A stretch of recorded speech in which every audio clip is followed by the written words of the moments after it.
Assalamualaikum warahmatullahi wabarakatuh. Saya Zara Safira dari kelompok 8. Di sini saya akan menjelaskan makalah saya dengan judul Perkembangan Masa Dewasa Pertengahan. Perkembangan psikososial. Yang pertama, perubahan pada masa pertengahan. Perubahan yang terjadi dengan kebutuhan maturasional atau tigas yang akan dialami seluruh manusia pada masa tersebut. Perubahan yang berkaitan dengan peran yang didukung secara kultural atau peristiwa sejarah yang mempengaruhi populasi tertentu. Perubahan yang berkaitan dengan pengalaman tidak biasa atau timing yang tidak biasa dalam peristiwa hidup. Yang kedua, model tahapan normatif. Pada tahap ini, orang-orang masuk pada generativitas. Generativitas sebagaimana yang telah didefinisikan oleh Erikson, yaitu perhatian orang dewasa untuk membangun dan membumbung generasi selanjutnya, mengabadikan dirinya melalui pengaruhnya terhadap generasi selanjutnya. Yang ketiga, timing of event atau jam sosial, yaitu perkembangan kepribadian orang dewasa lebih bergantung kepada peristiwa kehidupan yang penting dibandingkan pada usia. Pada saat ini, gaya hidup telah beragam, di mana setiap orang-orang berubah pada tingkatan yang berbeda di setiap detik, dan siklus hidup yang mengalir telah mengaburkan batasan-batasan masa dewasa pertengahan. Yang keempat, ada perkembangan identitas, di mana Erikson mendefinisikan formasi identitas sebagai masalah utama masa remaja. Dia menerangkan bahwa identitas terus berkembang.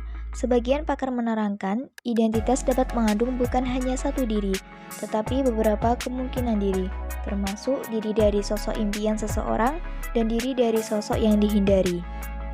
Yang kelima, kesehatan psikologis dan kesehatan mental positif, di mana kesehatan mental bukan hanya bersih dari penyakit mental.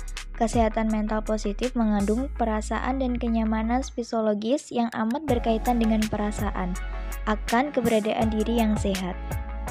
Yang keenam, teori kontak sosial, di mana lingkungan yang menarik seseorang untuk ikut ambil dalam suatu kegiatan dan karakteristik orang, gender, ras, agama, usia, pendidikan, dan status perkawinan, dengan karakteristik situasi, harapan peran peristiwa kehidupan, stres kehidupan, dan lain-lain, mempengaruhi ukuran dan komposisi persahabatan dan kepuasan yang bersumber dari dukungan ini.